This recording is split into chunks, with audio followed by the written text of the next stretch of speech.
Halo sahabatku, apa kabar kalian hari ini? Semoga selalu sehat dan bahagia ya. Selamat datang kembali di channel Cerita Momo.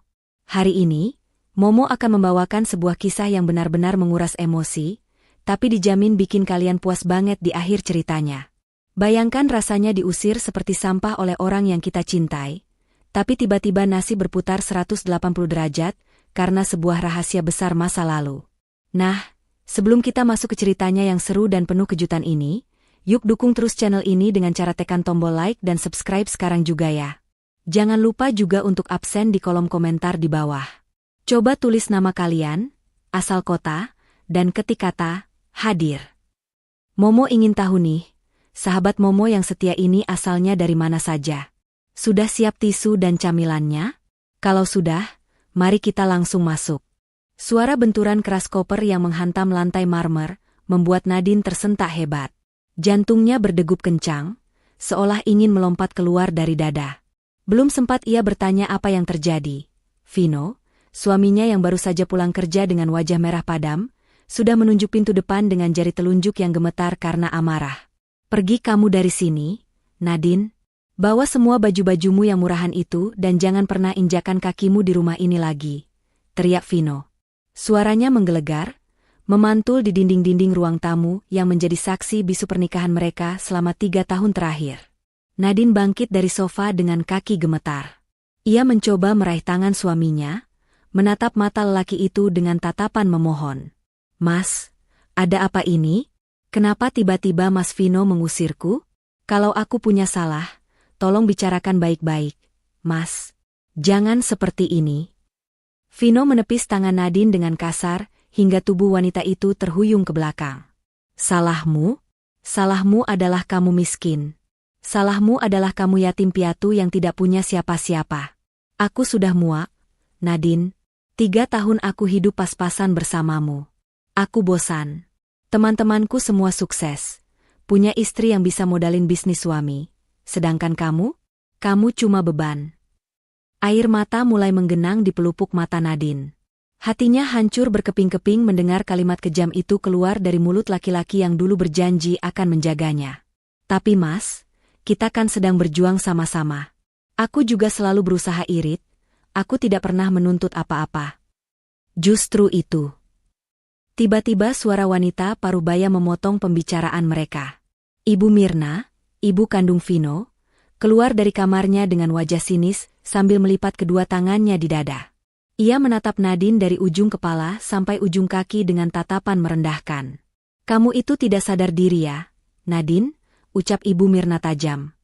"Anak saya itu ganteng, pintar, punya masa depan cerah.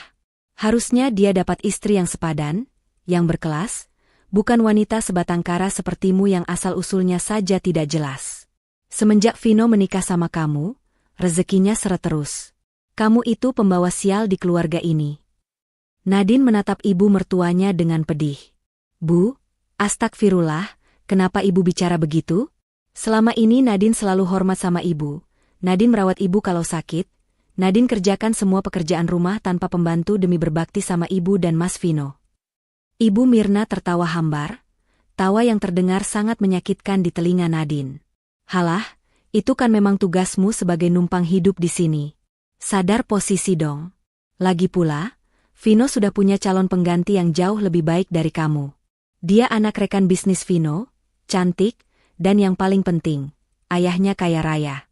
Dia bisa bantu Vino naik jabatan. Tidak seperti kamu yang cuma bisa bikin Vino malu di depan teman-temannya." Nadine menoleh cepat ke arah Vino, mencari penyangkalan. Namun, Vino justru membuang muka, enggan menatap mata istrinya. Itu adalah jawaban yang lebih menyakitkan daripada kata-kata. Ternyata benar, ada wanita lain. Pengorbanan dan kesetiaannya selama ini tidak ada artinya dibandingkan dengan harta dan jabatan. "Jadi benar, Mas Vino selingkuh?" tanya Nadine lirih, suaranya tercekat di tenggorokan. "Bukan selingkuh, tapi berpikir realistis," bentak Vino lagi. "Sudahlah, jangan banyak drama. Kepalaku pusing melihat mukamu yang memelas itu. Cepat angkat kakimu dari sini sekarang juga." Vino menendang koper tua milik Nadine, hingga bergeser mendekati pintu keluar. Nadine masih terdiam kaku, kakinya terasa berat seolah terpaku di lantai. Ia tidak punya siapa-siapa lagi di dunia ini. Ayahnya sudah meninggal 10 tahun lalu, dan ia tidak punya kerabat dekat. Jika ia keluar dari rumah ini, ia benar-benar tidak tahu harus pergi kemana. Melihat Nadine yang masih diam mematung, Ibu Mirna kehilangan kesabarannya. Wanita parubaya itu maju dan mencengkeram lengan Nadine dengan kuat, lalu menariknya paksa menuju pintu depan. "Bu, sakit Bu. Tolong jangan begini." Rintih Nadine mencoba melepaskan cengkeraman ibu mertuanya yang menyakitkan. "Makanya kalau disuruh pergi itu pergi. Jangan jadi benalu yang tidak tahu malu," seru Ibu Mirna sambil terus menyeret menantunya itu. Vino hanya diam menonton, tidak ada sedikit pun niat untuk membela istrinya. Pintu depan terbuka lebar. Angin malam yang dingin langsung menusuk kulit. Di luar, langit tampak gelap pekat dan gerimis mulai turun, seolah alam pun turut bersedih melihat nasib Nadine. Ibu Mirna mendorong tubuh Nadine sekuat tenaga, hingga Nadine tersungkur jatuh di teras yang dingin. Lututnya menghantam lantai semen yang keras, menimbulkan rasa perih yang menjalar.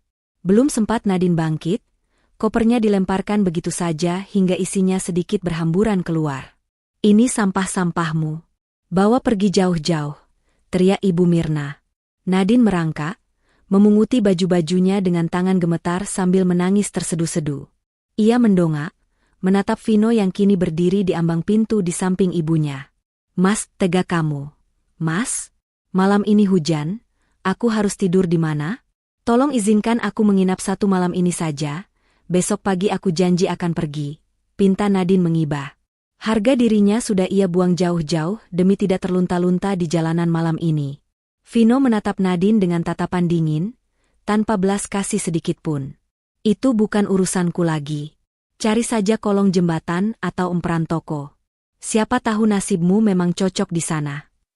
Dengar itu, sambung Ibu Mirna. "Jangan harap kamu bisa masuk lagi. Dan ingat, besok surat cerai akan dikirim ke alamat. Oh iya, kamu kan gelandangan sekarang, jadi tidak punya alamat. Nanti ambil saja di pengadilan." Brak! Pintu rumah itu dibanting keras di depan wajah Nadine.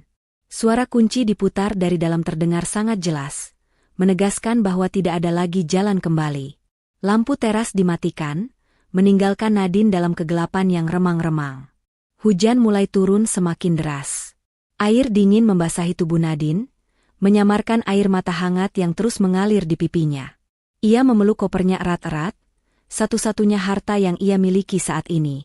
Rasa sakit di hatinya jauh lebih perih daripada dinginnya malam.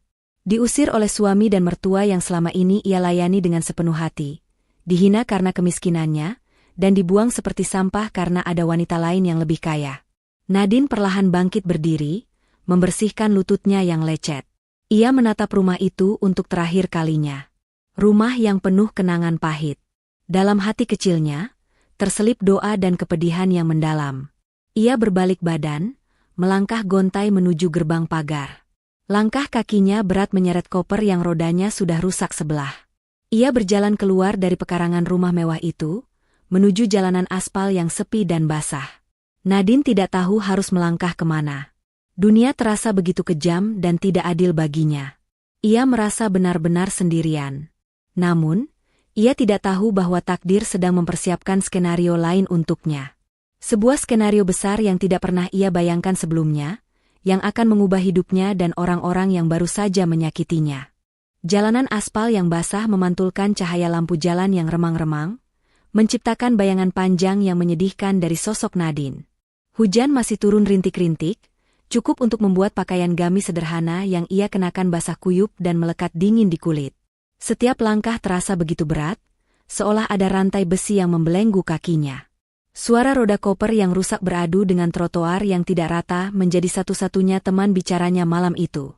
Kriet-kriet, suara itu terdengar memilukan di tengah kesunyian malam. Nadine terus berjalan tanpa tujuan yang pasti. Ia tidak berani menoleh ke belakang. Takut jika hatinya kembali goyah dan ingin mengemis belas kasihan pada suami yang baru saja mencampakkannya. Beberapa mobil melaju kencang melewati genangan air, mencipratkan lumpur kotor ke arah Nadine. Ia hanya bisa memejamkan mata, membiarkan noda coklat itu mengotori baju yang baru saja ia pungut dari teras rumah. Tidak ada gunanya marah, Toh di mata dunia saat ini, ia memang tidak lebih berharga dari kotoran jalanan. Beberapa pejalan kaki yang berpapasan dengannya menatap dengan pandangan aneh. Ada yang menutup hidung, ada yang segera menyingkir menjauh seolah Nadine membawa wabah penyakit menular. Bahkan, seorang penjaga toko kelontong yang hendak menutup rolling door tokonya sempat berteriak mengusir saat Nadine berniat berteduh sebentar di emperan tokonya. "Heh, jangan tidur di situ. Pergi sana, nanti toko saya bau pesing," hardik pemilik toko itu tanpa belas kasihan. Nadine menunduk dalam-dalam, menyembunyikan wajah sembabnya. "Maaf, Pak. Saya hanya lewat," cicitnya pelan, lalu kembali menyeret kopernya menembus hujan. Rasa lapar mulai melilit perutnya yang sejak siang belum diisi nasi. Tadi siang ia sibuk memasak makanan kesukaan Vino dan Ibu Mirna, berharap bisa makan malam bersama, namun yang ia dapatkan justru jamuan air mata. Di tengah keputusasaan itu, ingatan Nadine melayang jauh ke masa 10 tahun yang lalu. Malam itu suasananya hampir sama seperti ini. Gelap, dingin, dan penuh ketakutan. Saat itu usianya masih sangat muda ketika kabar buruk itu datang bagaikan petir di siang bolong. Ayahnya, Pak Hasbi, ditemukan meninggal dunia akibat serangan jantung mendadak. Nadine masih ingat betapa hancurnya ia saat itu. Pak Hasbi adalah satu-satunya keluarga yang ia miliki setelah ibunya wafat saat melahirkannya. Namun, duka kehilangan ayah belum sembuh, Nadine harus menghadapi kenyataan pahit lainnya. Ternyata ayahnya meninggalkan tumpukan hutang yang sangat besar. Para penagih hutang yang berwajah garang datang silih berganti, menjarah isi rumah, membentak-bentak, hingga akhirnya rumah peninggalan orang tuanya disita. Nadine muda terpaksa hidup terlunta-lunta, bekerja serabutan apa saja demi menyambung hidup, hingga akhirnya ia bertemu Vino. Dulu, Nadine mengira Vino adalah malaikat penolong yang dikirim Tuhan untuk mengakhiri penderitaannya. Vino yang dulu begitu lembut, yang mau menerima Nadine apa adanya meski tanpa harta.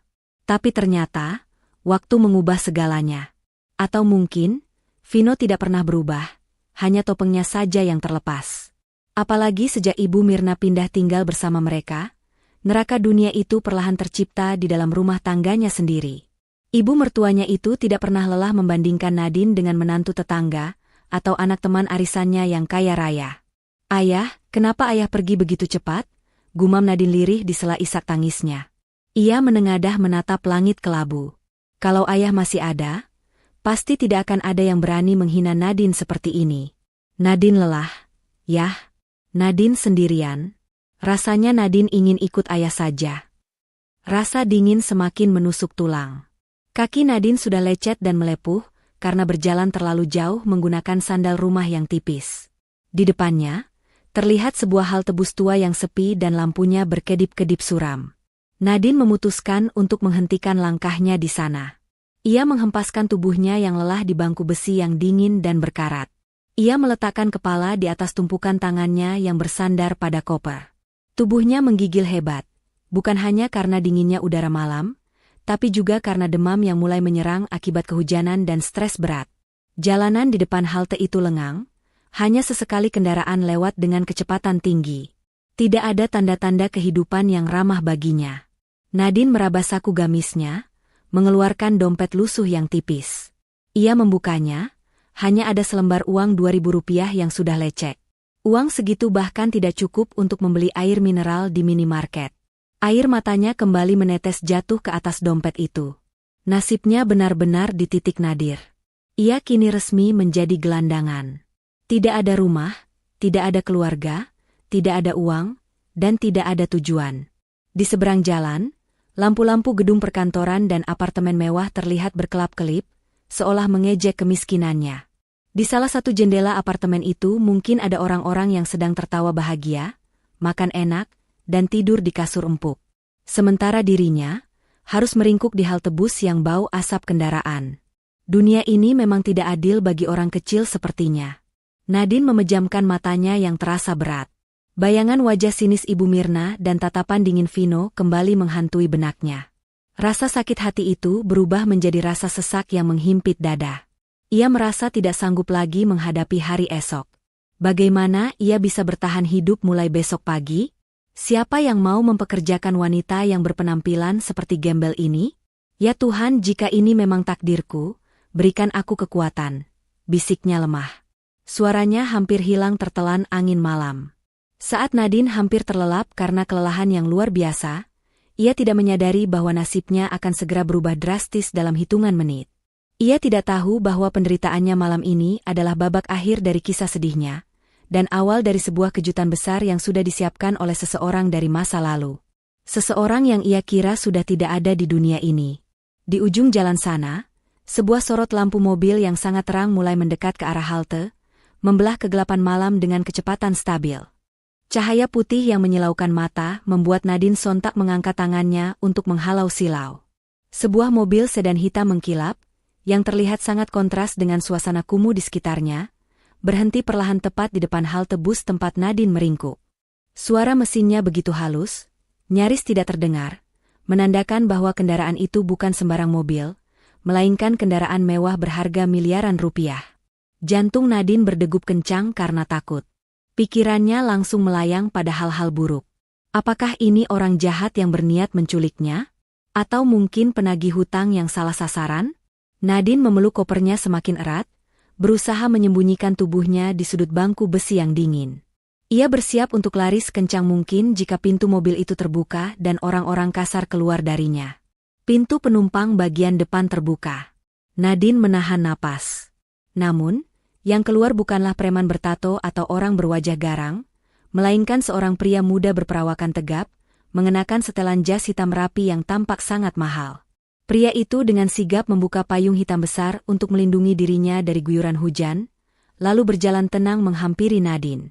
Langkah kakinya tegas namun sopan, tidak menunjukkan tanda-tanda ancaman. Pria itu berhenti tepat 2 langkah di depan Nadine. Ia sedikit membungkukkan badannya, menatap Nadine dengan sorot mata yang sulit diartikan, ada rasa hormat, namun juga ketegasan yang kuat. "Selamat malam," sapa pria itu dengan suara bariton yang tenang. Nadine gemetar. Ia mendongak, menatap wajah asing itu dengan waspada. Siapa Anda?" "Saya tidak punya uang, Pak. Saya tidak punya apa-apa untuk dirampok," cicit Nadine dengan suara parau, berharap pria itu segera pergi meninggalkannya. Pria itu menggeleng pelan, seulas senyum tipis yang sopan terukir di wajahnya. "Maaf jika kedatangan saya mengejutkan Nona. Nama saya Rico. Saya tidak berniat jahat. Saya ditugaskan untuk menjemput Nona Nadine." Kening Nadine berkerut dalam. "Menjemput? Siapa yang mau menjemput wanita buangan sepertinya? Vino? Tidak mungkin.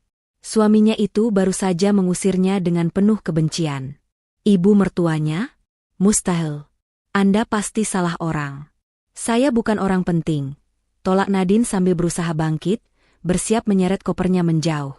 "Saya tidak mungkin salah, Nona Nadine binti Hasbi," ucap Rico lagi, kali ini menyebut nama lengkap Nadine dengan jelas. "Tuan Besar meminta saya untuk membawa Nona pulang. Beliau sudah sangat lama menunggu momen ini." Langkah Nadine terhenti seketika saat mendengar nama ayahnya disebut. Tubuhnya menegang. Rasa bingung bercampur marah mulai merayap di dadanya. "Tuan Besar? Siapa maksud Anda? Saya tidak kenal Tuan Besar manapun." Rico menarik napas panjang sebelum mengucapkan kalimat yang membuat dunia Nadine seakan berhenti berputar sesaat. "Tuan Besar yang saya maksud adalah ayah kandung Nona, Bapak Hasbi." Mata Nadine terbelalak lebar. Rasa takutnya kini berubah menjadi kemarahan. Ia merasa dipermainkan. Bagaimana mungkin orang asing ini berani membawa-bawa nama almarhum ayahnya di saat ia sedang menderita seperti ini? Ini lelucon yang sangat kejam. "Jaga bicara Anda," seru Nadine dengan suara bergetar menahan emosi. Air matanya kembali tumpah. Kali ini karena rasa tersinggung yang mendalam. "Ayah saya sudah meninggal 10 tahun yang lalu. Saya melihat jenazahnya, saya mencium keningnya terakhir kali. Jangan jadikan orang mati sebagai bahan lelucon hanya untuk menipu saya. Pergi." Nadine berteriak histeris di tengah hujan. Ia merasa hancur. Kenapa di saat rendahnya, masih ada orang yang tega mempermainkan kenangan tentang ayahnya? Rico tidak mundur selangkah pun. Ia tetap berdiri tegak memegang payung, membiarkan Nadine meluapkan emosinya. Setelah Nadine sedikit tenang karena kelelahan, Rico kembali bicara dengan nada yang lebih serius dan mendesak. Saya mengerti kemarahan Nona. Tapi saya tidak sedang berbohong atau membuat lelucon. Apa yang Nona ketahui 10 tahun lalu adalah skenario yang terpaksa dibuat demi keselamatan Nona sendiri. Ayah Anda masih hidup. Beliau ada di dalam mobil itu, menunggu Nona. Tangan Rico menunjuk ke arah pintu penumpang belakang mobil sedan mewah itu. Kaca mobil yang gelap gulita membuat Nadine tidak bisa melihat siapa yang ada di dalamnya. Nadine terdiam. Otaknya berusaha mencerna kata-kata Rico yang terdengar sangat tidak masuk akal. Ayahnya memalsukan kematian? Demi keselamatannya? Itu terdengar seperti cerita film yang mengada-ada. Tapi melihat keseriusan di wajah Rico dan kemewahan mobil di depannya, keraguan kecil mulai muncul di hati Nadine. Mungkinkah? Tapi itu tidak mungkin. Gumam Nadine lemah, kakinya terasa lemas. Kalau ayah masih hidup, kenapa dia membiarkan saya menderita sendirian selama 10 tahun ini? Kenapa dia membiarkan saya dihina, kelaparan, dan hidup seperti sampah? Semua pertanyaan Nona akan terjawab jika Nona bersedia ikut. Jawab Rico cepat. Tuan besar tidak bisa keluar di sini, terlalu berisiko. Tolong, Nona. Beliau sedang sakit dan sangat ingin bertemu putrinya. Berikan beliau kesempatan untuk menjelaskan. Nadine bimbang. Logikanya menolak percaya, tapi hati kecilnya berteriak penuh harap. Jika benar ayahnya masih hidup, maka ia tidak lagi sebatang kara di dunia ini. Ia menatap mobil hitam itu lekat-lekat. Tidak ada tanda-tanda kebohongan dari sikap Rico. Lagi pula, apa ruginya ia ikut? Ia sudah tidak punya tempat tinggal, tidak punya uang, dan tidak ada tujuan. Jika ini penipuan, toh ia sudah tidak punya apa-apa lagi untuk diambil. Tapi jika ini benar, dengan tangan gemetar, Nadine mengangguk pelan. Baik, saya ikut. Tapi kalau Anda bohong, turunkan saya di kantor polisi terdekat. Rico mengangguk hormat. Silakan, Nona. Pria itu segera mengambil alih koper tua Nadine dan membawanya ke bagasi. Kemudian, ia membukakan pintu penumpang belakang untuk Nadine. Udara dingin dan basah seketika berganti dengan hawa hangat dan aroma pewangi mobil yang mewah saat Nadine masuk ke dalam kabin. Jok kulit yang empuk menyambut tubuhnya yang lelah. Nadine duduk dengan canggung, air hujan dari bajunya menetes membasahi karpet mobil yang tebal. Ia menoleh ke samping, berharap melihat sosok ayahnya di sana. Namun, kursi di sebelahnya kosong. Loh, mana ayah saya? Katanya ada di dalam mobil, tanya Nadine panik, hendak membuka pintu lagi. Rico yang sudah duduk di kursi kemudi menoleh ke belakang sambil tersenyum menenangkan. Maaf Nona, Tuan Besar menunggu di kediaman utama. Kondisi kesehatannya tidak memungkinkan beliau untuk keluar malam-malam begini di tengah hujan. Saya tadi berkata beliau menunggu Nona, maksudnya menunggu kedatangan Nona yang saya bawa dengan mobil ini. Nadine menghela napas panjang, merasa sedikit tertipu namun juga lega. Setidaknya ia aman dari hujan. Mobil mulai melaju pelan meninggalkan halte bus yang menjadi saksi bisu titik terendah hidupnya. Nadine menatap jalanan yang basah dari balik kaca jendela yang kini melaju mulus. Ia meninggalkan jejak penderitaannya di belakang, menuju sebuah ketidakpastian baru yang mungkin saja adalah jawaban dari doa-doanya selama ini. Di dalam keheningan mobil yang nyaman itu, Nadine bertanya-tanya. Jika benar ayahnya masih hidup dan sekaya ini, apakah hidupnya benar-benar akan berubah? Ataukah ini hanya mimpi indah sebelum ia terbangun kembali di peran toko yang dingin? Mobil sedan mewah yang ditumpangi Nadine meluncur mulus meninggalkan hiruk-pikuk kota yang padat.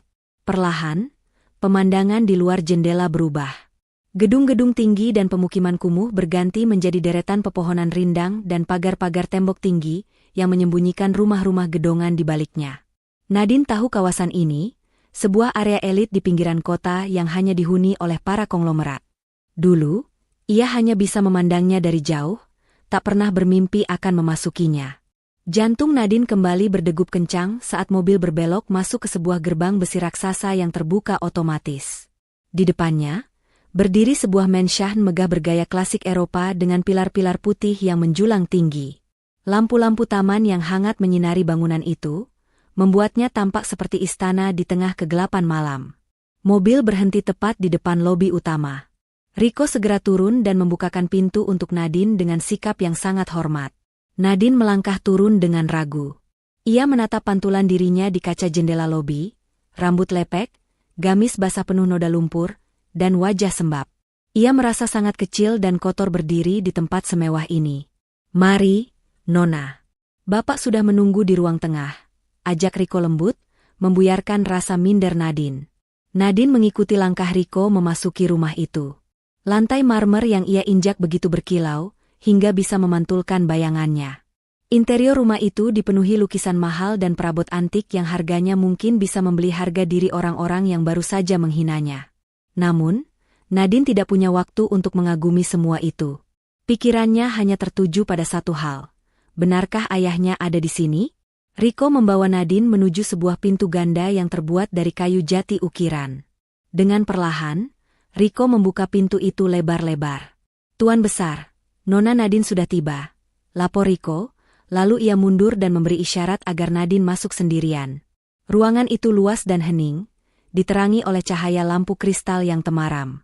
Di ujung ruangan, menghadap ke arah jendela besar yang menampilkan pemandangan taman belakang, tampak punggung seseorang yang duduk di sebuah kursi roda canggih. Punggung itu tampak lebar namun sedikit membungkuk, menyeratkan beban berat yang telah lama dipikul. "Ayah?" panggil Nadine lirih. Suaranya bergetar hebat. Ia melangkah maju perlahan, takut jika sosok itu hanyalah ilusi. Kursi roda itu berputar perlahan. Detik berikutnya, napas Nadine tercekat. Di hadapannya, duduk seorang pria parubaya dengan rambut yang sudah memutih seluruhnya. Wajahnya dihiasi kerutan-kerutan tua yang tidak Nadine kenali sebelumnya. Namun mata itu, mata teduh yang selalu menatapnya dengan kasih sayang itu tidak pernah berubah. Itu benar-benar Pak Hasbi, ayahnya yang ia kira sudah terkubur di dalam tanah 10 tahun lalu. "Nadine putriku," suara Pak Hasbi terdengar serak dan berat, menahan tangis. Nadine terpaku di tempatnya. Kakinya lemas seketika hingga ia jatuh terduduk di lantai. Ini tidak mungkin. Ayah sudah meninggal, aku melihat jenazah ayah aku." Nadine menggelengkan kepalanya kuat-kuat, antara bahagia dan syok yang luar biasa. Pak Hasbi menjalankan kursi rodanya mendekati Nadine. Tangan tuanya yang gemetar terulur, menyentuh pipi Nadine yang basah oleh air mata. Sentuhan itu hangat dan nyata. "Bukan hantu, bukan mimpi. Maafkan ayah, nak. Maafkan ayah yang pengecut ini," ucap Pak Hasbi. Air mata menetes dari sudut mata tuanya. Ayah terpaksa melakukan sandiwara itu. Ayah terpaksa mematikan diri ayah sendiri demi kamu. "Kenapa? Yah? Kenapa ayah tega meninggalkan Nadine sendirian? Nadine hancur. Yah? Nadine hidup seperti sampah," teriak Nadine, meluapkan rasa sakit yang selama ini ia pendam. Ia memukul pelan lutut ayahnya, menuntut penjelasan. Pak Hasbi menunduk penuh penyesalan. 10 tahun lalu, bisnis ayah hancur karena ditipu rekan kerja. Ayah terjerat hutang pada sindikat rentenir mafia yang sangat kejam. Mereka tidak hanya mengancam akan menyita rumah, tapi mereka mengancam akan menculikmu dan menjualmu ke luar negeri sebagai ganti pelunasan hutang.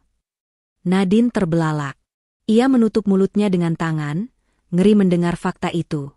"Ayah tidak punya pilihan, Nadine," lanjut Pak Hasbi dengan suara bergetar.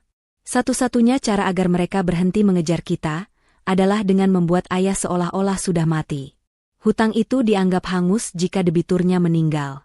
Ayah membayar dokter korup untuk memalsukan surat kematian, menyewa orang untuk mengurus pemakaman palsu, dan malam itu juga ayah kabur ke luar negeri lewat jalur ilegal. Selama 10 tahun ini, ayah bekerja keras di pertambangan liar di Afrika, mempertaruhkan nyawa setiap hari. Ayah bersumpah tidak akan pulang sebelum ayah menjadi orang yang lebih kuat dari mereka. Ayah ingin memastikan tidak ada satu orang pun yang bisa menyentuh putri ayah lagi." Nadine mendengarkan cerita itu dengan air mata bercucuran. Ia membayangkan betapa beratnya penderitaan ayahnya di negeri orang, hidup dalam persembunyian dan kerja paksa, sementara Nadine mengira ayahnya sudah tenang di alam sana. Ternyata, pengorbanan ayahnya jauh lebih besar dari yang ia bayangkan. "Lalu, kenapa baru sekarang?" "Yah? Kenapa baru sekarang ayah menjemput Nadine?" tanya Nadine tersendat-sendat. "Karena sekarang ayah sudah siap," jawab Pak Hasbi tegas, sorot matanya berubah tajam. "Ayah sudah melunasi semua hutang masa lalu, bahkan membeli perusahaan tempat rentenir itu bernaung. Ayah kembali dengan kekuatan yang tidak bisa mereka lawan.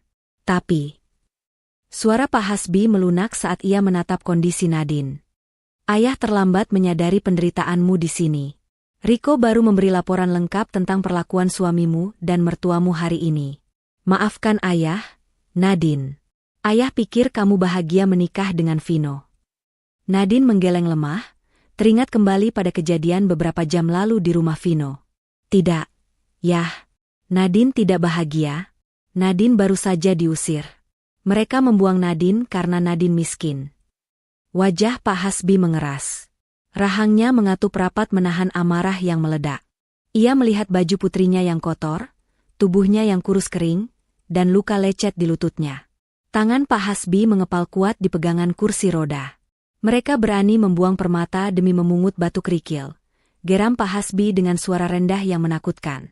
Jangan menangis lagi, Nadine. Air matamu terlalu berharga untuk orang-orang seperti mereka. Mulai malam ini, tidak akan ada lagi yang berani menghinamu. Kamu bukan lagi Nadine si yatim piatu miskin. Kamu adalah pewaris tunggal Hasbi Sentosa Group. Pak Hasbi menarik Nadine ke dalam pelukannya. Nadine membenamkan wajahnya di dada ayahnya, menumpahkan segala kerinduan dan kesedihan yang selama ini ia tanggung sendirian. Malam itu, di dalam mensah mewah yang hangat, Nadine akhirnya menemukan kembali rumahnya. Bukan bangunan fisik, melainkan pelukan seorang ayah yang rela mati suri demi melindunginya. Istirahatlah, nak, bisik Pak Hasbi sambil mengelus rambut putrinya. Besok, kita akan tunjukkan pada dunia, terutama pada suami dan mertuamu yang sombong itu, siapa kamu sebenarnya. Ayah berjanji, setiap tetes air matamu akan mereka bayar dengan penyesalan seumur hidup. Nadine mengangguk dalam pelukan ayahnya. Rasa lelah yang luar biasa perlahan mengambil alih kesadarannya. Untuk pertama kalinya dalam 10 tahun, ia merasa benar-benar aman. Takdir telah memutar rodanya. Besok pagi, matahari akan terbit menyinari kehidupan baru Nadine, dan kegelapan akan berpindah menyelimuti mereka yang telah menzaliminya. Sinar matahari pagi yang hangat menembus celah-celah tirai sutra berwarna emas, menyapa wajah Nadine yang masih terlelap di atas ranjang king size yang empuk. Perlahan, kelopak matanya terbuka. Nadine mengerjap-ngerjap, menatap langit-langit kamar yang dihiasi lampu kristal gantung yang indah. Sesaat, ia bingung. Apakah ia sudah mati dan masuk surga? Ataukah kejadian semalam hanyalah bunga tidur yang terlalu indah?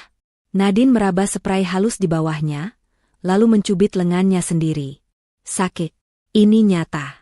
Ia benar-benar berada di rumah ayahnya. Kenangan semalam berputar kembali bagaikan film di kepalanya. Pengusiran kejam oleh Vino dan Ibu Mirna, hujan deras, pertemuan dengan Riko, hingga pelukan hangat Pak Hasbi. Pintu kamar diketuk pelan. Seorang pelayan wanita berseragam rapi, masuk membawa nampan berisi sarapan yang aromanya menggugah selera. Selamat pagi, Nona muda. Tuan besar menunggu Nona di ruang kerja setelah sarapan, ucap pelayan itu ramah. Nadine menatap hidangan di depannya, roti panggang, telur, buah-buahan segar, dan segelas susu hangat. Makanan yang selama ini hanya bisa ia lihat di majalah. Di rumah Vino, sarapannya hanyalah sisa nasi kemarin yang digoreng seadanya, karena jatah belanja selalu dipotong oleh ibu mertuanya. Dengan mata berkaca-kaca, Nadine memakan sarapan itu, merasakan nikmat yang bercampur dengan rasa haru. Selesai bersiap, Nadine diantar menuju ruang kerja Pak Hasbi. Di sana, ayahnya sedang duduk di kursi rodanya, memandang layar tablet dengan serius. Saat melihat Nadine masuk, wajah tegang Pak Hasbi langsung melunak. Namun, tatapan matanya berubah sedih saat mengamati penampilan putrinya lebih jelas di bawah cahaya matahari. Tubuh Nadine sangat kurus, tulang selangkanya menonjol jelas. Kulitnya kusam dan kering, tanda kurang perawatan dan gizi. Di lengan dan kakinya terdapat beberapa bekas luka samar, mungkin akibat pekerjaan rumah yang terlalu berat atau perlakuan kasar. Mereka benar-benar tidak memanusiakanmu, Nadine, desis Pak Hasbi dengan rahang mengeras. Hatinya teriris melihat putri tunggalnya yang dulu ia manjakan kini tampak layu seperti bunga yang kekeringan. Apakah suami dan ibu mertuamu itu tidak pernah memberimu uang untuk merawat diri? Nadine menunduk malu, menyembunyikan tangannya yang kasar. Uang gaji Mas Vino dipegang penuh oleh Ibu Mirna. Yah. Nadine hanya dikasih jatah sedikit untuk belanja sayur. Kalau minta lebih untuk beli sabun muka saja, Nadine dibilang boros dan tidak tahu diri.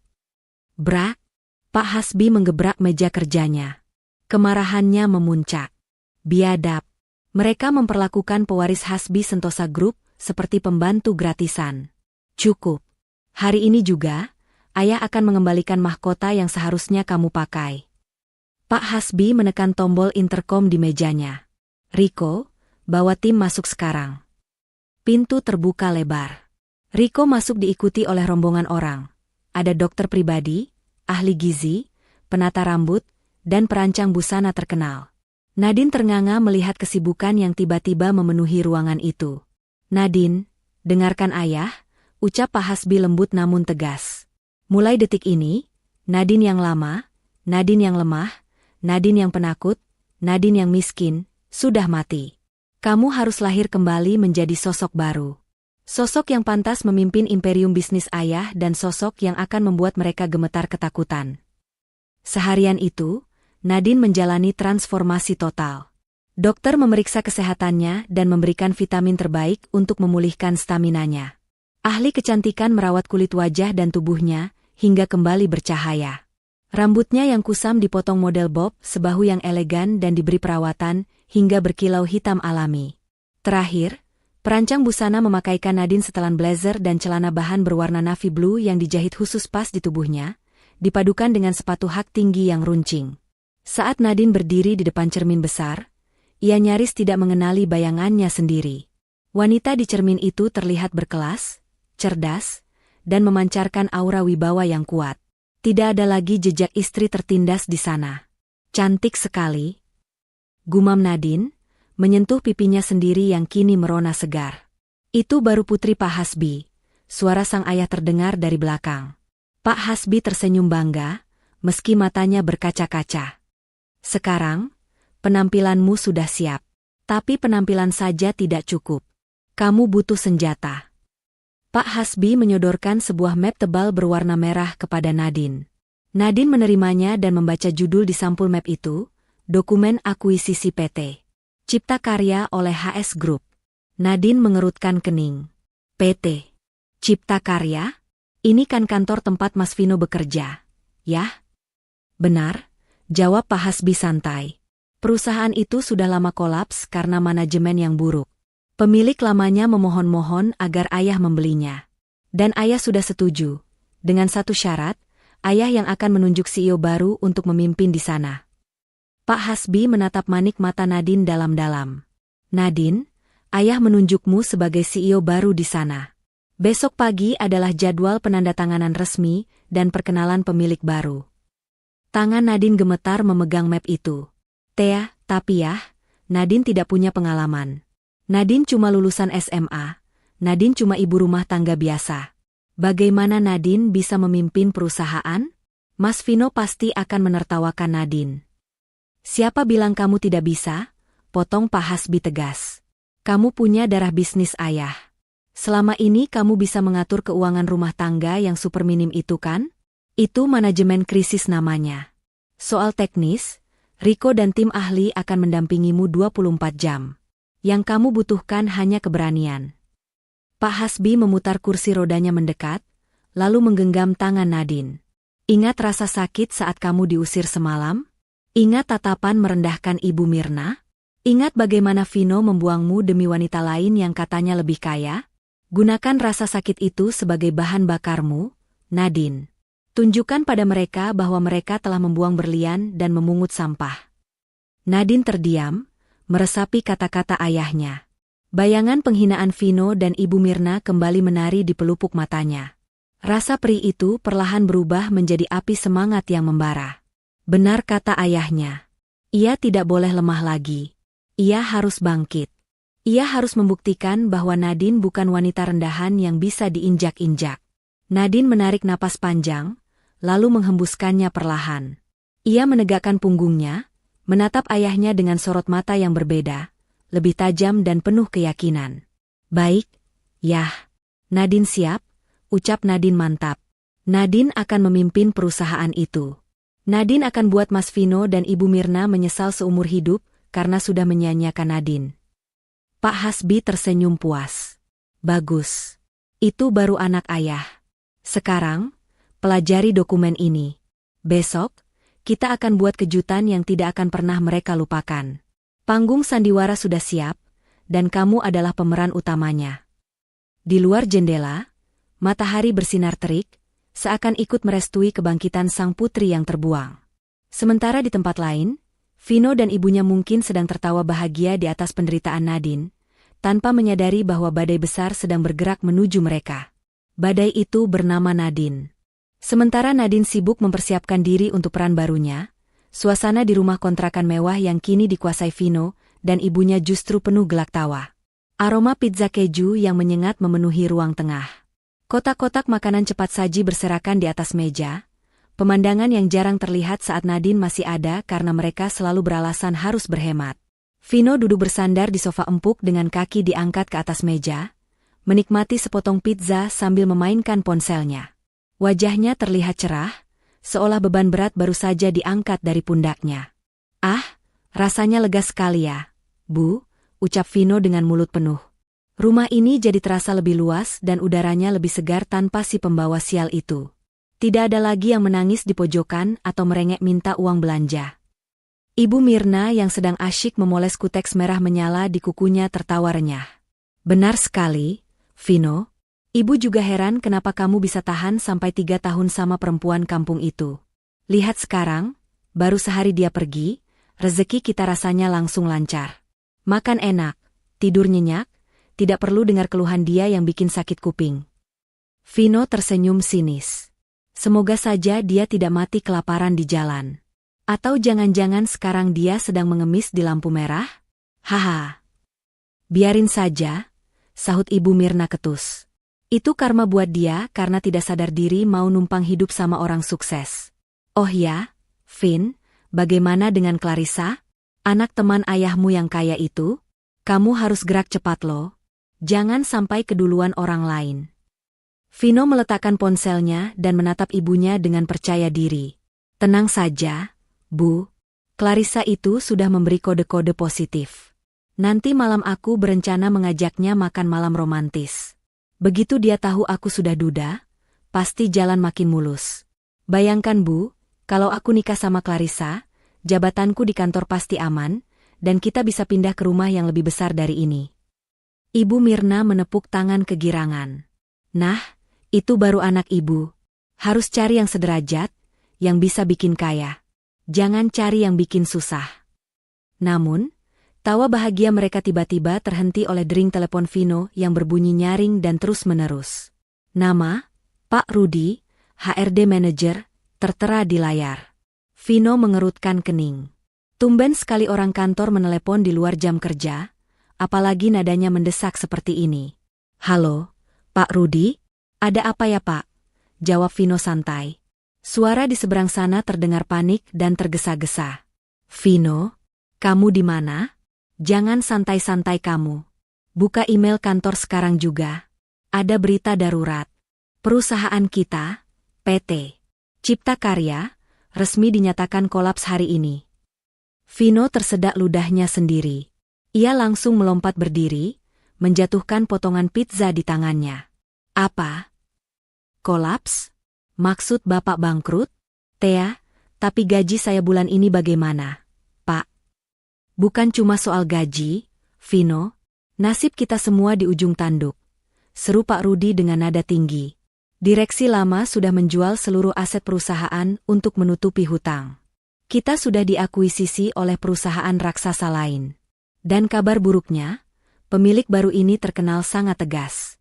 Isu yang beredar, mereka akan memecat 50% karyawan lama yang dianggap tidak kompeten. Nama kamu masuk dalam daftar evaluasi merah, karena performa penjualanmu bulan lalu menurun. Wajah Vino seketika pucat pasi. Kakinya lemas hingga ia kembali terduduk di sofa. Ponsel di tangannya nyaris terjatuh. Diakuisisi? Siapa yang beli, Pak? HS Group.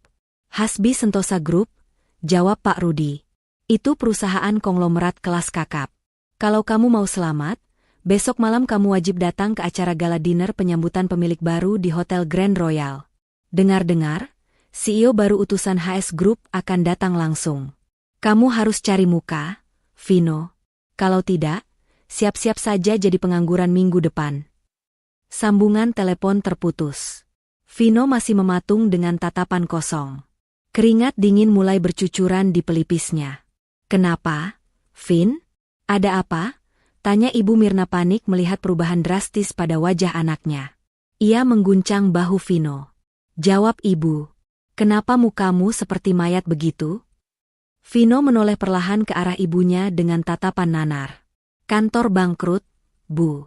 Perusahaan dijual. Apa? Pekik Ibu Mirna histeris. Terus gajimu bagaimana? Cicilan mobilmu? Cicilan kartu kredit Ibu? Kalau kamu dipecat, kita mau makan apa, Vino? Aku bisa dipecat kalau tidak berhasil mengambil hati pemilik baru, Bu. Suara Vino bergetar ketakutan. Bayangan menjadi pengangguran dan jatuh miskin, menjadi seperti Nadine yang ia hina, tiba-tiba menghantui pikirannya. Pemilik barunya HS Group. Itu perusahaan raksasa. Kalau aku dipecat dari sana, karirku tamat. Tidak akan ada perusahaan lain yang mau terima aku. Ibu Mirna yang tadinya panik, tiba-tiba terdiam sejenak. Otak liciknya mulai berputar cepat mencari celah. Ia tidak mau kembali hidup susah. Ia sudah terlanjur nyaman dengan gaya hidup mewah ini. Tunggu dulu, ucap Ibu Mirna sambil menyipitkan mata. HS Group? Itu kan perusahaan yang isinya orang-orang super kaya. Vin, dengarkan Ibu. Ini justru peluang emas. Vino menatap ibunya bingung. Peluang apa? Aku mau dipecat, Bu. Dasar bodoh, bentak Ibu Mirna sambil menoyor kepala anaknya. Justru karena pemilik barunya orang kaya raya, kamu punya kesempatan buat mendekati mereka. Kamu bilang tadi ada acara makan malam penyambutan kan? Iya, besok malam di Hotel Grand Royal, jawab Vino ragu. Nah, itu dia kuncinya, seru Ibu Mirna berapi-api. Kamu harus datang ke sana dengan penampilan paling meyakinkan. Kamu harus terlihat seperti eksekutif muda yang sukses dan cerdas. Kamu jilat itu pemilik baru. Puji-puji dia setinggi langit. Orang kaya itu suka dipuji, Vin. Kalau perlu, Ibu ikut. Ibu mau ikut? Iya dong. Ibu kan jago basa-basi. Siapa tahu pemilik barunya itu ibu-ibu sosialita atau bapak-bapak tua yang butuh teman ngobrol. Ibu bisa bantu kamu melobi biar posisi kamu aman, bahkan mungkin naik jabatan. Ibu Mirna tersenyum lebar, membayangkan dirinya bergaul dengan kalangan elit. Kita harus beli baju baru, Vin. Baju yang mahal dan berkelas. Penampilan itu investasi. Tapi uang tabungan kita tinggal sedikit, Bu. Kartu kredit juga sudah limit. Keluh Vino. Pakai saja uang sisa pesangon Nadine yang kemarin kamu ambil itu. Atau gadaikan saja perhiasan ibu yang lama, nanti kalau kamu sudah sukses lagi kan bisa ditebus. Desak Ibu Mirna tidak mau kalah. Ingat Vin, ini soal hidup dan mati. Kita tidak boleh kalah. Apalagi kalau sampai Nadine tahu kamu dipecat, dia pasti akan menertawakan kita. Kamu mau dihina sama mantan istrimu yang gembel itu. Mendengar nama Nadine disebut, gengsi Vino langsung naik. Benar kata ibunya. Ia tidak boleh terlihat gagal. Ia harus membuktikan bahwa tanpa Nadine, ia justru semakin bersinar. Ia harus mempertahankan pekerjaannya dengan segala cara, termasuk menjilat kaki pemilik baru HS Group sekalipun. Baik, Bu. Ibu benar, ucap Vino dengan tekad yang kembali membara, meski arahnya salah. Besok kita akan tampil habis-habisan. Aku akan buat pemilik baru itu terkesan sama aku. Aku akan pastikan posisiku aman. Tanpa mereka sadari, rencana, menjilat, yang mereka susun dengan penuh percaya diri itu justru akan mengantarkan mereka pada jebakan yang paling memalukan. Mereka sibuk memoles kulit luar, tanpa tahu bahwa raja dan ratu yang akan mereka hadapi besok adalah orang-orang yang pernah mereka buang ke jalanan. Karma sedang menyusun panggungnya dengan sangat rapi. Pusat perbelanjaan paling elit di kota itu tampak ramai oleh pengunjung kelas atas. Namun tidak ada yang berjalan dengan dagu terangkat lebih tinggi daripada Vino dan Ibu Mirna sore itu. Mereka melangkah masuk ke dalam butik desainer ternama dengan gaya yang dibuat-buat, Seolah mereka adalah pelanggan tetap yang biasa menghabiskan puluhan juta dalam sekali belanja. Padahal, kenyataannya, dompet di saku Vino menjerit kesakitan. "Ingat pesan ibu, Vin," bisik Ibu Mirna sambil memilah-milah deretan jas impor yang harganya bisa buat makan setahun. "Jangan lihat label harganya. Pilih yang paling mengkilap, yang bahannya paling halus. Kita harus terlihat seperti kita ini satu level dengan pemilik HS Group itu. Kalau kamu pakai jas murahan yang biasa kamu pakai ke kantor, mereka pasti langsung meremehkanmu." Vino mengangguk, meski keringat dingin mulai membasahi punggungnya saat matanya tak sengaja melirik bandrol harga di sebuah setelan jas abu-abu metalik. 15 juta, Bu? Ini gila. Limit kartu kreditku tinggal sedikit. Uang pesangon Nadine yang aku ambil diam-diam juga tidak sebanyak ini. Hus! Jangan sebut nama pembawa sial itu di sini, desis Ibu Mirna sambil mencubit lengan anaknya. "Anggap saja ini modal usaha. Kalau kamu berhasil ambil hati bos baru itu dan naik jabatan, uang segini MAH cuma recehan, Vin. Gadaikan saja gelang emas ibu yang terakhir kalau perlu. Pokoknya malam ini kita harus jadi raja dan ratu pesta." Termakan oleh hasutan ibunya, Vino akhirnya nekat. Ia mengeluarkan kartu kreditnya dengan tangan gemetar saat di kasir. Dalam hatinya ia berdoa semoga transaksi itu berhasil dan tidak ditolak mesin. Saat struk keluar, Vino menghela napas lega sekaligus sesak. Habis sudah sisa limitnya. Ia benar-benar mempertaruhkan segalanya malam ini. Malam harinya, di depan cermin besar di kamar mereka, transformasi itu selesai. Vino tampak gagah dengan jas barunya yang pas di badan, rambutnya ditata klimis dengan pomade mahal. Sementara Ibu Mirna mengenakan gaun malam bermanik-manik yang sangat mencolok, lengkap dengan riasan tebal dan parfum yang wanginya menyengat hidung. "Sempurna," puji Ibu Mirna sambil memutar tubuhnya di depan cermin. "Lihat kita, Vin. Siapa yang bakal menyangka kalau kita ini sedang krisis keuangan? Kita terlihat seperti bangsawan. Nadine pasti menangis darah kalau melihat kamu segagah ini." "Iya, Bu. Aku merasa percaya diri sekali," sahut Vino sambil membenarkan dasinya. "Pemilik baru itu pasti akan terkesan melihat penampilanku. Pak Rudi dan teman-teman kantor yang lain pasti kalah telak. Mereka kan seleranya kampungan." Mereka berangkat menuju Hotel Grand Royal dengan perasaan jumawa. Sesampainya di lobi Hotel Bintang 5 itu, suasana sudah sangat ramai. Mobil-mobil mewah berjejer menurunkan tamu undangan. Vino memarkirkan mobilnya, yang cicilannya sudah menunggak 2 bulan, dengan gaya angkuh di area valet, memberikan kunci pada petugas seolah-olah ia pemilik tempat itu. Saat melangkah masuk ke ballroom, Vino dan Ibu Mirna langsung menjadi pusat perhatian. Namun, bukan perhatian kagum seperti yang mereka harapkan, melainkan tatapan heran. Gaun Ibu Mirna terlalu heboh untuk acara makan malam bisnis yang elegan, dan jas Vino terlalu mengkilap di bawah lampu ruangan. Namun, dasar tebal muka, mereka menganggap tatapan itu sebagai bentuk kekaguman. "Lihat, Bu. Semua orang melihat ke arah kita," bisik Vino bangga. "Tentu saja, Nak. Aura orang kaya itu tidak bisa dibohongi," balas Ibu Mirna sambil mengibaskan kipas tangannya. Di sudut ruangan, Vino melihat Pak Rudi dan beberapa rekan kerjanya sedang bergerombol dengan wajah tegang. Mereka memakai pakaian formal yang sopan dan tidak berlebihan. Vino tersenyum sinis dan menghampiri mereka, diikuti Ibu Mirna yang berjalan bak Pragawati. "Halo, Pak Rudi, teman-teman," sapa Vino dengan nada tinggi yang sengaja dikeraskan. "Kenapa wajahnya tegang begitu? Santai saja kali. Lihat saya dong, optimis. Malam ini kan malam perayaan, bukan malam pemakaman." Pak Rudi menatap penampilan Vino dari atas ke bawah dengan kening berkerut. "Vino, kamu niat sekali dandanannya. Kita ini mau mendengarkan arahan pemilik baru, bukan mau peragaan busana. Dan siapa ini? Kenapa kamu bawa ibumu?" "Kenalkan, ini ibu saya," kata Vino sambil menepuk bahu ibunya. "Saya bawa ibu karena beliau ingin kenalan sama pemilik HS Group. Siapa tahu bisa akrab, kan sesama kalangan." Atas nyambung ngobrolnya. "Kalian sih, datang sendirian, pakai baju lama pula.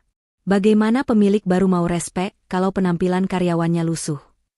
Rekan-rekan kerja Vino saling berpandangan, menahan tawa dan rasa jengkel. Mereka tahu betul kinerja Vino yang pas-pasan, tapi gayanya selangit. Hati-hati, Vin, ucap salah satu rekan kerjanya pelan. Dengar-dengar CEO baru dari HS Group ini, orangnya sangat perfeksionis dan tidak suka basa-basi. Penampilan menor bukan jaminan. Ah, bilang saja kalian iri, potong Ibu Mirna ketus. Anak saya ini punya kelas. Kalian lihat saja nanti, saat bos baru itu datang, dia pasti akan langsung menunjuk Vino sebagai tangan kanannya. Tiba-tiba, lampu ballroom meredup. Suara musik latar berhenti, digantikan oleh suara MC yang menggema dari pengeras suara. Suasana yang tadinya riuh rendah seketika hening. Semua mata tertuju ke arah pintu utama ballroom yang tertutup rapat. Hadirin sekalian, suara MC terdengar berwibawa. Mohon perhatiannya. Mari kita sambut dengan tepuk tangan yang meriah, pemilik utama Hasbi Sentosa Group beserta CEO baru yang akan memimpin PT Cipta Karya mulai hari ini. Jantung Vino berdegup kencang. Ini saatnya. Ia membusungkan dadanya, berdiri paling depan di barisan karyawan, siap memberikan senyum terbaik dan jabat tangan paling erat. Ibu Mirna di sebelahnya juga sudah bersiap dengan pose anggunnya. Siap-siap, Bu. Ini momen kita, bisik Vino penuh semangat. Ibu sudah siap. Nak, ayo kita tunjukkan pesona kita, jawab Ibu Mirna tak kalah antusias. Mereka menatap pintu raksasa itu dengan mata berbinar, membayangkan sosok tua bangka atau wanita sosialita yang akan keluar dari sana. Mereka sudah menyiapkan kalimat pujian paling manis di ujung lidah mereka. Sedikit pun tidak terbesit dalam benak mereka bahwa di balik pintu itu, masa lalu yang mereka injak-injak sedang bersiap untuk menghancurkan angan-angan mereka dalam satu hentakan langkah kaki. Pintu perlahan terbuka, dan cahaya terang menyinari sosok-sosok yang akan masuk, membawa badai kehancuran bagi kesombongan Vino dan ibunya. Pintu ganda ballroom terbuka perlahan, diiringi keheningan yang mencekam. Semua mata tertuju ke sana, menahan napas. Dari balik pintu, muncullah sosok Riko terlebih dahulu. Pria itu berjalan tegap, matanya menyapu seisi ruangan dengan tatapan tajam, memastikan keamanan tuannya. Di belakang Riko, dua orang pengawal berbadan kekar mendorong pintu lebih lebar lagi. Lalu, masuklah mereka. Duduk di atas kursi roda elektrik yang canggih, Pak Hasbi memancarkan aura kekuasaan yang tak terbantahkan meski dalam keterbatasan fisiknya. Setelan jas hitam yang ia kenakan terlihat sangat mahal, kontras dengan rambut putihnya yang tertata rapi. Wajah tuanya tenang namun tegas, tatapan matanya seolah mampu menembus pikiran setiap orang di ruangan itu. Namun, yang membuat seluruh ruangan benar-benar terpaku bukanlah Pak Hasbi, melainkan sosok wanita yang berjalan anggun di sampingnya. Wanita itu mengenakan setelan blazer navy blue berpotongan modern yang membalut tubuh rampingnya dengan sempurna. Rambut bobnya berkilau di bawah sorotan lampu chandelier. Wajahnya dipoles makeup natural namun elegan, menonjolkan kecantikan yang berkelas dan tatapan mata yang dingin namun penuh percaya diri. Vino menyipitkan matanya, berusaha mengenali sosok itu. Jantungnya serasa berhenti berdetak sesaat. Ia menggosok matanya, berharap ini hanya halusinasi efek lampu sorot. Bu, cicit Vino dengan suara tercekat di tenggorokan. Tangan kanannya mencengkeram lengan ibunya dengan kuat hingga Ibu Mirna mengaduh. Bu, itu. Apa sih, Vin? Sakit tahu, omel Ibu Mirna tanpa menoleh, matanya masih terbelalak menatap wanita itu. Siapa perempuan cantik itu? Model internasional ya? Atau istri muda si pemilik? Namun, semakin dekat wanita itu melangkah menuju podium, semakin jelas fitur wajahnya. Hidung itu, bentuk bibir itu, dan tatapan mata itu. Nadine, teriak Vino tanpa sadar. Suaranya menggema di ruangan yang hening itu, membuat beberapa kepala menoleh ke arahnya dengan tatapan terganggu. Pak Rudi yang berdiri di samping Vino melotot kaget. Kamu gila ya, Vin? Itu CEO baru kita. Namanya Ibu Nadine Hasbi. Jaga sopan santunmu. Lutut Vino seketika lemas. Rasanya tulang-tulangnya dicabut paksa dari tubuhnya. Nadine? Istrinya yang ia usir kemarin? Istrinya yang ia sebut gelandangan? Bagaimana mungkin? Bagaimana mungkin wanita kumuh yang memungut baju di lumpur, semalam bisa berubah menjadi bidadari berkelas yang kini berdiri di panggung kehormatan?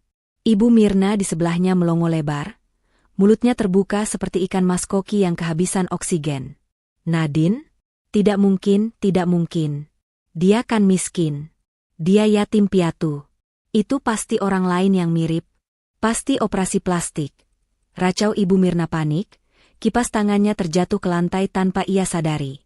Di atas podium, Riko menyerahkan mikrofon kepada Pak Hasbi.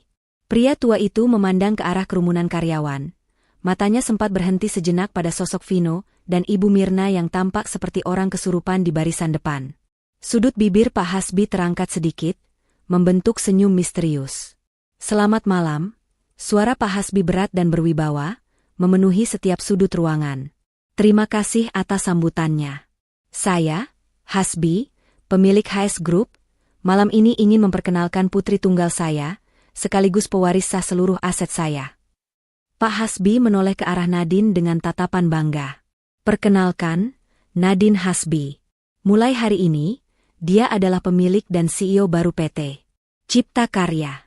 Keputusan mutlak perusahaan ini ada di tangannya." Dunia Vino dan Ibu Mirna runtuh seketika. Langit-langit ballroom serasa ambruk menimpa kepala mereka. Putri tunggal? Pewaris? Kata-kata itu berputar-putar di kepala Vino, menghantam logikanya hingga hancur lebur. Jadi selama ini, selama 3 tahun ini, ia tidur serumah dengan putri seorang konglomerat, dan ia baru saja membuangnya demi mengejar wanita lain yang kekayaannya tidak seujung kuku HS Group? Mampus kita, Vin. Bisik Ibu Mirna gemetar, wajahnya yang tadi menor kini pucat pasi seperti mayat hidup. "Kita sudah mengusir putri raja, kita sudah menghina dia." Nadine mengambil alih mikrofon. Ia tidak tersenyum. Wajahnya datar, namun sorot matanya tajam menyapu seluruh hadirin, hingga akhirnya terkunci pada satu titik, Vino. Tatapan mereka bertemu. Dulu, Nadine akan menunduk takut jika ditatap Vino. Tapi malam ini, tatapan Nadine begitu kuat, menghunus jantung Vino dengan rasa intimidasi yang luar biasa. "Terima kasih, Ayah," ucap Nadine tenang, suaranya terdengar merdu namun berwibawa. "Selamat malam rekan-rekan semua. Saya melihat banyak wajah yang familiar di sini. Dan saya juga melihat." Nadine memberi jeda dramatis, matanya tak lepas dari Vino yang keringat dingin. Wajah-wajah yang mungkin tidak akan lama lagi berada di perusahaan ini. Suasana ruangan menjadi tegang. Para karyawan saling berbisik. Vino merasa kakinya tidak lagi menapak di bumi. Ia ingin lari, ingin menghilang, ingin ditelan bumi saat itu juga. Tapi tubuhnya kaku karena ketakutan yang amat sangat. Setelah pidato singkat itu, acara ramah tamah dimulai. Nadine turun dari podium didampingi ayahnya. Para manajer dan direktur berebut untuk menyalaminya, menjilat, dan memuji-muji kecerdasannya. Vino dan Ibu Mirna berdiri kaku di pinggir kerumunan, bingung harus berbuat apa. "Kita harus bagaimana, Bu?" tanya Vino panik, nyaris menangis. "Dia pasti akan memecatku. Dia pasti akan balas dendam." Ibu Mirna, yang meski panik tapi tetap licik, tiba-tiba menarik tangan Vino. "Jangan bodoh. Ini kesempatan terakhir. Kita harus minta maaf sekarang juga. Kita harus bilang kalau kita hilaf." Nadine itu hatinya lembek. "Vin. Dulu dia sering kamu bentak saja masih mau masakin kamu. Kalau kita ngemis-ngemis, pasti dia luluh. Ingat, kamu masih suaminya yang sah secara hukum." Tanpa mempedulikan harga diri, Ibu Mirna menyeret Vino menerobos kerumunan orang-orang penting. Mereka mendesak maju hingga tepat berada di depan Nadine yang sedang berbicara dengan Pak Rudi. "Nadine, oh, menantuku sayang," teriak Ibu Mirna dengan suara dibuat-buat penuh drama. Ia langsung menjatuhkan dirinya, bersimpuh di kaki Nadine di depan semua orang. Keheningan kembali menyelimuti ruangan. Semua orang terperangah melihat adegan itu. "Ibu kangen sekali sama kamu, Nak." "Ya ampun, Ibu cari-cari kamu kemana-mana seharian ini. Ibu khawatir sekali." Tangis Ibu Mirna pecah, air mata buayanya mengalir deras merusak maskaranya. "Maafkan Ibu ya, Nak. Kemarin itu Ibu cuma emosi sesaat. Ibu lagi pusing banyak pikiran. Ibu tidak bermaksud mengusirmu beneran." Vino, melihat ibunya sudah beraksi, ikut menjatuhkan lututnya di samping ibunya. Ia meraih tangan Nadine, mencoba menciumnya. Sayang, Nadine, maafkan aku. Aku bodoh, aku hilaf. Aku cuma sedang stres pekerjaan. Aku tidak mungkin menceraikan kamu. Aku cinta mati sama kamu, Nadine. Sumpah. Kembalilah ke rumah, kita perbaiki semuanya ya. Pemandangan itu sungguh menyedihkan sekaligus menjijikkan. Dua orang yang kemarin sombong bak raja dan ratu, kini merangkak seperti pengemis di kaki wanita yang mereka hina. Nadine menatap mereka dari ketinggian dengan tatapan dingin. Ia tidak menarik tangannya yang dipegang Vino, tapi ia juga tidak membalas genggaman itu. Ia membiarkan semua orang melihat betapa rendahnya harga diri suami dan mertuanya itu. Pak Hasbi di samping Nadine mendengus jijik. Cih, drama murahan, gumamnya pelan. Nadine perlahan menarik tangannya dari genggaman Vino, lalu menepuk-nepuk tangannya seolah baru saja memegang sesuatu yang kotor. Cinta? Tanya Nadine dengan nada datar yang menusuk. Bukankah kemarin Mas bilang aku ini benalu? Bukankah Ibu bilang aku pembawa sial yang cuma numpang hidup? Kenapa sekarang tiba-tiba jadi sayang dan kangen? Apa karena jas yang saya pakai ini mahal? Atau karena kursi yang saya duduki ini empuk? Vino mendongak, wajahnya merah pada menahan malu, tapi rasa takut miskin lebih besar. Tidak, Nadine, bukan karena harta. Aku baru sadar aku tidak bisa hidup tanpamu. Oh ya? Nadine tersenyum miring, senyum yang membuat nyali Vino menciut. Kalau begitu, mari kita buktikan seberapa besar cinta kalian itu. Nadine memberi isyarat pada Rico. Pria itu maju membawa sebuah nampan berisi 2 gelas minuman berwarna pekat sisa dari meja tamu lain. Kalian hauskan setelah berteriak-teriak kemarin, ucap Nadine tenang. Minumlah. Setelah itu, kita bicara soal cinta. Vino dan Ibu Mirna menatap gelas itu bingung. Apa ini ujian? Atau jebakan? Di tengah kebingungan itu, mereka tidak menyadari bahwa Nadine sedang memainkan permainan mental untuk menghancurkan sisa-sisa harga diri mereka sebelum memberikan pukulan terakhir yang mematikan. Suasana di dalam ballroom Hotel Grand Royal terasa begitu mencekam. Ratusan pasang mata tertuju pada Vino dan Ibu Mirna yang berdiri gemetar memegang gelas berisi sisa minuman yang disodorkan Rico. Cairan berwarna coklat kru itu tampak menjijikan, campuran dari berbagai minuman sisa tamu lain. Namun, di hadapan Nadine yang kini memegang kuasa penuh atas nasib mereka, gelas itu seolah menjadi satu-satunya tiket penyelamat. Kenapa diam? Tanya Nadine datar, memecah keheningan. Katanya cinta? Katanya rindu? Kalau demi cinta saja kalian tidak mau meminumnya, bagaimana saya bisa percaya kalau kalian menyesal? Ibu Mirna menelan ludah dengan susah payah. Ia melirik orang-orang di sekitarnya yang menatap dengan jijik. Harga dirinya sebagai wanita yang selalu ingin terlihat terpandang kini benar-benar diinjak-injak. Namun, bayangan hidup miskin dan kehilangan akses ke kekayaan HS Group jauh lebih menakutkan. Dengan tangan gemetar, Ibu Mirna memejamkan mata dan menenggak cairan itu dengan cepat. Rasa aneh dan mual langsung menyeruak di tenggorokannya, tapi ia tahan mati-matian. Melihat ibunya sudah minum, Vino tak punya pilihan. Ia ikut meminum isinya dalam satu tegukan besar, lalu terbatuk-batuk kecil sambil mengelap mulutnya dengan punggung tangan. Sudah, Nadine. Sudah kami minum, ucap Vino dengan suara parau, berusaha tersenyum manis meski wajahnya pucat. Lihat kan, aku rela melakukan apa saja demi kamu. Sekarang, kita bicara baik-baik ya, sayang. Malu dilihat orang banyak. Nadine tidak menjawab. Ia hanya menatap gelas kosong itu sekilas, lalu berbalik badan menuju pintu ruang VIP di samping panggung. Ikut saya ke dalam. Kita selesaikan urusan ini secara privat, perintah Nadine dingin tanpa menoleh. Wajah Vino dan Ibu Mirna seketika berbinar cerah. Mereka saling pandang dengan senyum penuh kemenangan. Dalam pikiran sempit mereka, ajakan ke ruang privat berarti Nadine sudah luluh. Nadine pasti tidak tega mempermalukan suaminya lebih jauh di depan umum. Tuh kan, ibu bilang juga apa? Bisik Ibu Mirna sambil membenahi tatanan rambutnya yang berantakan. Dia itu cuma gertak sambal. Hatinya lembek. Sebentar lagi kita pasti diajak makan malam semeja sama bapaknya. Kamu siap-siap minta jabatan direktur ya, Vin? Mereka berjalan mengekor di belakang Nadine dan Pak Hasbi dengan langkah yang jauh lebih ringan, seolah-olah mereka adalah tamu kehormatan, mengabaikan tatapan mencemooh dari para karyawan lain. Namun, begitu pintu ruang VVIP tertutup, atmosfer berubah drastis. Ruangan itu dingin dan sunyi. Nadine langsung duduk di kursi utama yang terbuat dari kulit hitam, di ujung meja panjang yang mengkilap.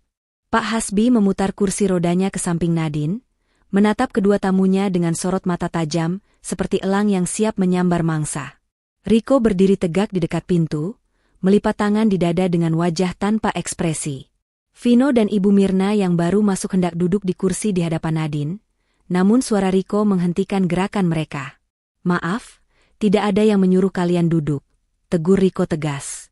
Vino terperanjat, pantatnya yang baru menyentuh ujung kursi langsung terangkat lagi. Ia berdiri canggung di samping ibunya. Maaf. Kirain santai saja. Kan sama keluarga sendiri."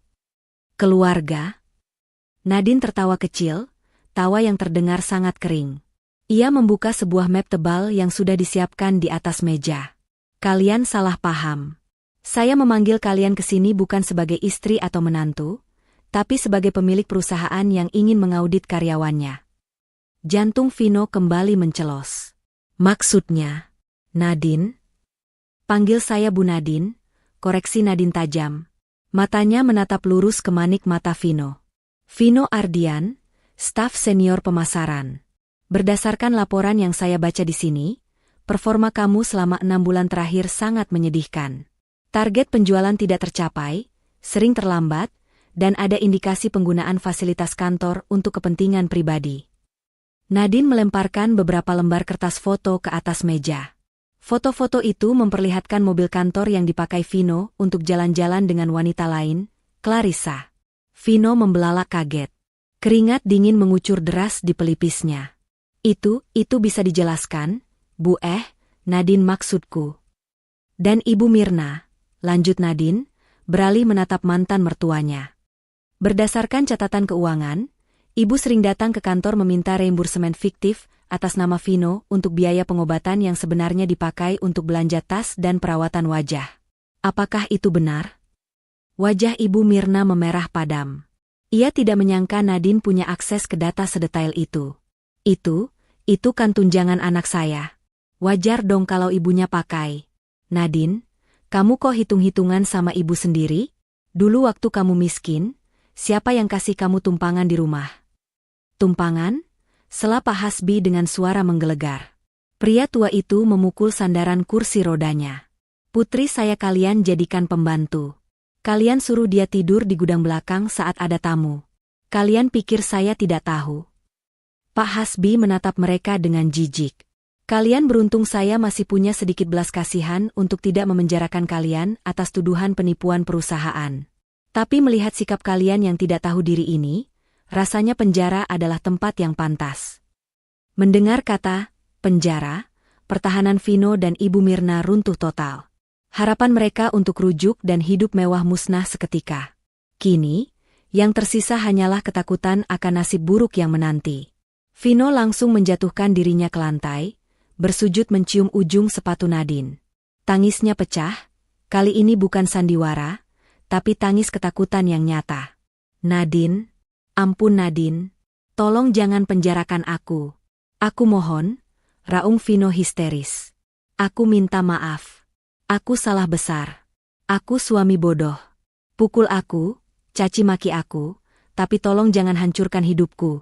Aku punya cicilan banyak, kalau aku dipecat dan dipenjara, aku mati." Nadine. Ibu Mirna yang melihat anaknya hancur, ikut bersimpuh. Ia merangkak mendekati Nadine, mencoba meraih tangan Nadine namun ditepis kasar oleh Rico. "Nadine, nak tolong ibu," isak Ibu Mirna, air matanya melunturkan bedak tebal di wajahnya hingga tampak cemong. "Ibu tua, ibu tidak kuat kalau harus hidup susah lagi. Ibu janji akan jadi mertua yang baik. Ibu akan pijat kaki kamu setiap hari, ibu akan masakin kamu. Tolong beri kami kesempatan kedua. Demi masa lalu kita." Nadine menatap dua manusia yang sedang bersujud di kakinya itu. Dulu, ia yang sering diperlakukan seperti ini. Memohon uang belanja, memohon izin keluar rumah, memohon sedikit kasih sayang. Sekarang, roda kehidupan benar-benar berputar. Namun, tidak ada rasa bahagia yang meluap-luap di hati Nadine. Yang ada hanya rasa hampa dan kelegaan bahwa ia sudah tidak lagi berada di bawah kendali mereka. Sujud kalian sudah terlambat, ucap Nadine pelan, namun terdengar sangat menyakitkan di telinga Vino dan ibunya. Saat aku mengemis di tengah hujan kemarin malam, kemana hati nurani kalian? Saat aku diusir seperti anjing kurap, apa kalian ingat masa lalu kita? Nadine berdiri dari kursinya, berjalan mundur menjauhi mereka seolah menghindari kotoran. Mas Vino, kamu bilang kamu tidak bisa hidup tanpa aku, tanya Nadine. Sayangnya, aku baru sadar kalau aku bisa hidup sangat bahagia tanpamu. Bahkan jauh lebih bahagia. Nadine. Cukup, potong Nadine tegas. Ia memberi kode pada Rico. Berikan hadiah terakhir untuk mereka. Rico merogoh saku jasnya dan mengeluarkan sebuah amplop coklat tebal. Ia melemparkannya ke hadapan Vino yang masih berlutut. Bacalah. Itu adalah keputusan final dari Bu Nadine dan Tuan Besar, ucap Rico datar. Vino dengan tangan gemetar membuka amplop itu. Matanya membelalak membaca baris demi baris tulisan di dalamnya. Kertas itu terlepas dari tangannya, melayang jatuh ke lantai. Ini tidak mungkin. Desis Vino lemas, wajahnya kehilangan darah. Kenapa, Vin? Apa isinya? Tanya Ibu Mirna panik, merebut kertas itu dan membacanya. Detik berikutnya, jeritan histeris Ibu Mirna memenuhi ruangan VVIP itu. Sita jaminan? Pemecatan tidak hormat? Nadine, kamu mau membunuh kami pelan-pelan? Jerit Ibu Mirna, menatap Nadine dengan tatapan tidak percaya. Ternyata wanita yang ia anggap lemah itu bisa memberikan hukuman yang jauh lebih kejam daripada sekadar tamparan fisik. Nadine menatap mereka dengan tatapan yang sudah mati rasa. Tidak ada lagi cinta, tidak ada lagi benci. Hanya ada keadilan yang harus ditegakkan. Itu bukan pembunuhan, Bu, jawab Nadine tenang. Itu hanyalah konsekuensi. Kalian menanam angin, sekarang silakan tuai badainya.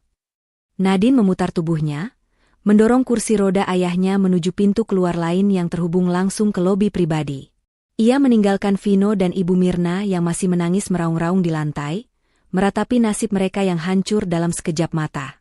Pintu tertutup, memisahkan dunia Nadine yang kini terang benderang dengan dunia gelap gulita yang menanti mantan keluarganya itu. Jeritan histeris Ibu Mirna dan raungan penyesalan Vino masih terdengar samar-samar dari balik pintu kayu mahoni yang tertutup rapat. Nadine tidak menoleh sedikit pun. Langkah kakinya mantap menyusuri koridor hotel yang berlapis karpet tebal, mendorong kursi roda ayahnya menuju kebebasan yang sesungguhnya.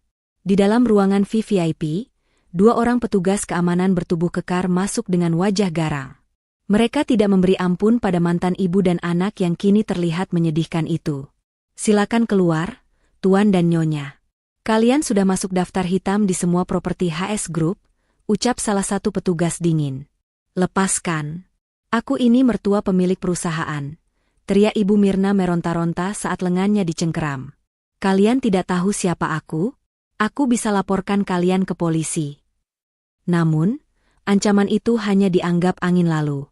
Vino dan ibunya diseret paksa keluar dari hotel mewah itu, melewati lobi yang dipenuhi tamu-tamu elit yang menatap mereka dengan pandangan jijik dan berbisik-bisik. Bukankah itu yang tadi mengaku-ngaku kaya? Iya, ternyata penipu. Memalukan sekali. Vino menundukkan wajahnya dalam-dalam, hancur sudah sisa harga dirinya. Mereka dilemparkan keluar dari pintu utama hotel, tepat ke trotoar yang basah sisa hujan sore tadi. Tunggu. Mobilku. Kunci mobilku mana? Seru Vino panik pada petugas valet. Petugas itu hanya menggeleng. Maaf, Pak. Mobil Bapak baru saja ditarik oleh pihak leasing.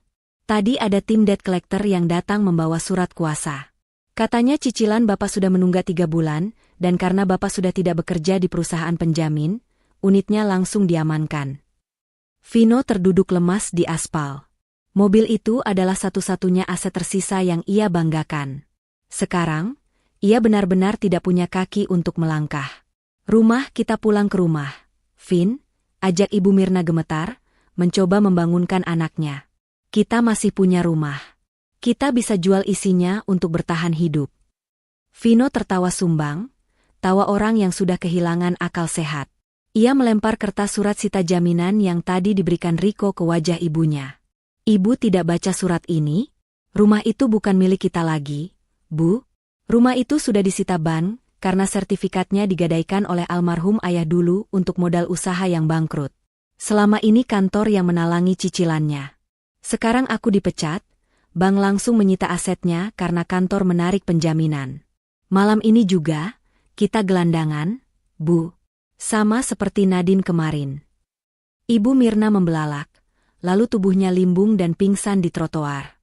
Vino tidak punya tenaga untuk menolong. Ia hanya menatap langit malam yang gelap, merasakan karma yang menghantamnya bertubi-tubi dalam satu malam. Di seberang jalan, sebuah mobil sport merah berhenti. Kaca jendelanya turun, memperlihatkan wajah Clarissa, wanita kaya yang diincar Vino. Clarissa menatap Vino yang kotor dan lusuh dengan tatapan jijik. Ih, untung aku belum jadi sama kamu. Dasar miskin belagu, umpat Clarissa, lalu meludah ke arah jalanan sebelum tancap gas meninggalkan Vino dalam kehinaan yang sempurna. 3 bulan kemudian, gedung pencakar langit High Tower berdiri gagah membelah langit biru ibu kota. Di lantai teratas, di dalam ruangan CEO yang didesain modern dan elegan, Nadine berdiri menghadap jendela kaca raksasa. Ia memandang hiruk-pikuk kota di bawah sana dengan tatapan tenang. Tidak ada lagi Nadine yang kumuh, tidak ada lagi Nadine yang penakut. Wanita yang berdiri di sana kini adalah salah satu pebisnis wanita paling berpengaruh di negeri ini. Majalah bisnis terkemuka baru saja memajang wajahnya di sampul depan dengan tajuk The Iron Lady, Kebangkitan Putri Tidur. Pintu ruangan terbuka. Riko masuk membawa tablet. Bu Nadine, jadwal rapat dengan investor Jepang sudah siap 10 menit lagi. Dan ada satu informasi tambahan. Tuan Vino dan ibunya terlihat di kawasan pasar lama. Nadine berbalik, alisnya sedikit terangkat. Oh, apa yang mereka lakukan? Vino bekerja sebagai kuli panggul di pasar ikan, dan Ibu Mirna membantu mencuci piring di warung tenda. Mereka tinggal di kontrakan petak sempit di bantaran kali. Beberapa kali Vino mencoba datang ke lobi kantor untuk meminta bertemu ibu, tapi keamanan sudah membereskannya sesuai prosedur. Lapor Riko. Nadine menghela napas panjang. Ada rasa iba secuil di hatinya, namun ia segera menepisnya. Itu adalah jalan yang mereka pilih sendiri. Kemiskinan bukanlah aib, tapi kesombongan dan kejahatan hati adalah aib yang sesungguhnya. Biarkan saja, Riko. Itu adalah sekolah kehidupan terbaik buat mereka. Mungkin dengan begitu, mereka baru bisa belajar menghargai sesuap nasi yang dulu sering mereka buang. Jawab Nadine tegas. Baik, Bu. Pak Hasbi masuk ruangan dengan kursi rodanya yang kini sudah dimodifikasi lebih canggih. Wajahnya terlihat jauh lebih segar dan bahagia. Anak ayah sudah siap? Tanya Pak Hasbi tersenyum bangga. Investor Jepang ini sangat teliti, tapi ayah yakin kamu bisa menaklukkan mereka. Nadine tersenyum manis, berjalan menghampiri ayahnya dan memeluk bahu pria tua itu. Berkat didikan ayah. Terima kasih ya, Yah. Kalau ayah tidak datang menjemput Nadine malam itu, mungkin Nadine tidak akan pernah tahu seberapa kuat diri Nadine sebenarnya. Pak Hasbi menepuk lembut tangan putrinya. Kamu memang kuat, Nak. Berlian tetaplah berlian meskipun dibuang ke dalam lumpur. Ayah hanya datang untuk membersihkan lumpurnya, tapi kilaunya itu asli milikmu. Nadine mengangguk mantap. Ia merapikan blazernya, mengambil berkas di meja, dan berjalan menuju pintu keluar dengan langkah penuh percaya diri. Di luar sana, dunia baru menantinya. Masa lalu yang kelam telah ia tutup rapat-rapat, menjadi fondasi beton bagi istana kesuksesannya saat ini. Nadine, sang putri yang terbuang, kini telah kembali bertahta, bukan karena warisan ayahnya semata, melainkan karena keteguhan hatinya yang sekeras baja. Dan bagi mereka yang pernah menyakitinya, Nadine tidak perlu membalas dendam dengan tangan kotor. Ia cukup hidup bahagia dan sukses. Karena bagi para pengkhianat, melihat orang yang dulu mereka injak kini terbang tinggi di atas kepala mereka, adalah siksaan yang paling menyakitkan dan tak berujung. Tamat. Pesan moral. Jangan pernah menilai seseorang hanya dari harta atau penampilan luarnya, dan jangan pernah menyia-nyiakan ketulusan orang yang mencintaimu di saat susah. Ingatlah, Roda kehidupan selalu berputar. Orang yang hari ini kamu rendahkan dan kamu buang, bisa jadi esok hari adalah orang yang paling kamu butuhkan dan paling berkuasa di atasmu. Karma tidak pernah salah alamat.